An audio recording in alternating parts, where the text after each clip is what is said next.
Okay. Okay, right. Yeah. Hi everyone, Michael Alfaro. We're live here on the border of Cambodia and Thailand, and since the peace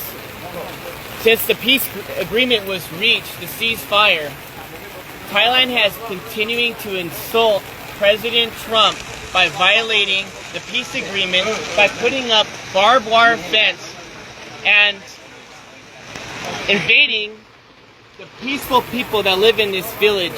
And you have to come with me to see this. Look over here.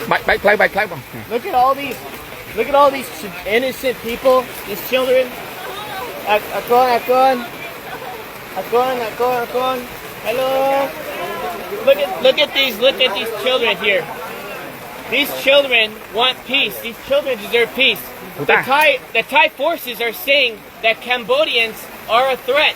The Thai forces are saying that they feel the Thai forces did.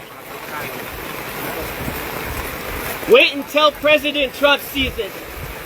Thailand, just wait. You think you're the boss? Wait till the President of the United States finds out exactly what happens on the border. And what did they do? They came here to this village. They built this wall here, the barbed wire fence entire, with guns facing downrange at these young, poor people that are just living outside in the rebels. Thousands of them have now been displaced. Their homes have been taken away. Their schools have been like this before. I was there when the Box withdrawal of Afghanistan, pulling the Americans out, when the fall of Kabul happened. I saw threats. What you see here in Cambodia is not a threat. You see love, you see compassion, you see people, you see a community, you see a country that chooses peace before war. And what Thailand is doing right now is not just a violation of the Paris Peace Accords, it's a violation of President Trump's call to ceasefire. Since President Trump called ceasefire, the day after, Thailand invites Cambodian soldiers to come meet them at the border to shake hands and take a picture of them. What does the Thai forces do? They went and they kidnapped 20 Cambodian soldiers. And still today, on day 17, they have yet to release the 18. They only released 2 because one of them was completely disabled and the other one is. They are being very, very silent. And the media has been very unfair here. The media has been unfair to the Cambodian people, just like President Trump. The media has lied about President Trump, and the media has lied about what's happening here on the border. So I want you to see for yourself. I want you to see right here. Do you think this barbed wire fence is safe for children at night to go play, to sleep, to go to school? Do you think it's safe for the children to be constantly worried that if artillery rounds have to drop on their heads? When that happened, when the war broke out, there was no soldiers here. Not one soldier, because there was no threat here. Just honest farmers, just trying to make a living. And now what happens? You get the Thai saying, oh, the Cambodians are bringing soldiers on the border. The Cambodians are causing a threat now because they want to protect their sovereignty. But you know what I think? I gotta say it as it is. It's a bunch of bullshit. And you know what? Thai forces needs to have some dignity. A home here costs $3,000. $3,000. The average home here in this province, in this village. And they want to go ahead and take their home away. These farmers are honest, and they deserve dignity, and they deserve respect. And I'm calling on all my friends in the White House correspondents. I'm calling all the senators and the congressmen that you work for. That I understand. We're all focused on Russia. We're all focused on trying to get a peaceful resolve there in Ukraine. We're all focused on Israel. But I'm telling you, as Mrchael Alfaro, you need to pay attention here what's happening on the border between Thailand and Cambodia, because I don't know how long Cambodians can hold on to peace and be resilient while Thailand continues out. I wouldn't want to be in that room. Because President Trump demands respect. He does not want to build your nation. He wants everybody to keep their nation. He wants everyone to be free and peace and harmony and respect. And what Thai people are doing is not okay. And this general, he's drunk on power, and all he wants to do is pretend that he's the king of Thailand. And that is not okay, to kill innocent lives for his own political gain. And I'm going to call it as it is. They need to tear down this wall so the children had more leaders like that. This world will be a safer place. But unfortunately, it's not, because we have Thai aggressors that doesn't believe in peace. They choose war.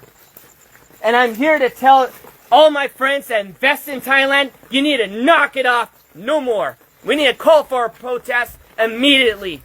And we, as a U.S. body, needs to call for action. Thailand needs to be severely punished. I think the trade war should take a significant role as they continue to violate the Paris Peace Accords. They continue to violate President Trump's call to cease fire, and enough is enough. These children, hopefully, these children can find a way where they can sleep well tonight in this rain, where they can sleep well. Their homes are no longer homes. They have tents. We have to do something. The world has to get serious, and the world has to stop being politically correct.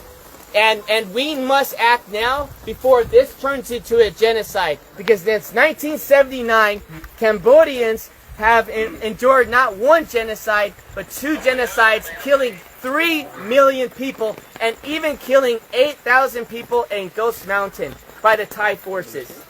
And so I'm asking all of you, friends, family, Facebook, share this message and let them know that Mrchael Alfaro is not okay with this, and I know all my friends are not okay with this. This is the most inhumane thing I've ever seen. And I'm going to continue to investigate. I'm going to continue to see in my own eyes to protect your country by dropping a bomb on a Buddhist temple. Where was the threat? Was there a soldier in the area? Was there children playing with guns? Where's the threat? There was no threat. The evidence is on you. And you know what? If you say there is no evidence, well, I'm calling on Elon Musk right now. Pull the satellite imagery. Pull up the satellite imagery that shows that Cambodians were just one day, a threat to Thailand. I guarantee you there's no evidence that exists. There's no evidence that exists. Because if there was, it would have been shown. And so what happened when the bombs were dropped, schools were destroyed, temples were destroyed, people had been displaced out of their homes. What happened was the crimes against humanity. We are not only just going to interview the 18 prisoners, you need to immediately release them. The ICC, this is the reason why President Trump pulled out of the International Criminals Court. Because you have no backbone for any decency in the world. Because if you did, you would press charges not on Netanyahu, you would press charges on Thailand for doing this to children, putting walls up on their soil. Came from. But it got my attention. I called some friends, and everyone was afraid to go to Thailand and Cambodian border. Everyone was afraid. So I said, no, I'm going to go myself. I'm going to figure it out. I also want to say this one more thing. Thailand wants to go and make the accusation that there are mines and ordnance that these Cambodian soldiers are planting. That is a lie. Everybody knows since 1970, United States has dropped these ordnance here, and it's always been here. Everybody knows you come in the country 7 years old, he tells them to go and search these fields, and the Thai soldiers end up stepping on a mine, and they hurt themselves, and they end up killing their own men. And now they want to turn around and blame it on the Cambodians. Well, where's the evidence? Look at the animals. All of you feed us. There's cats in here. There's neighborhood cats. You were seeing it through the tires.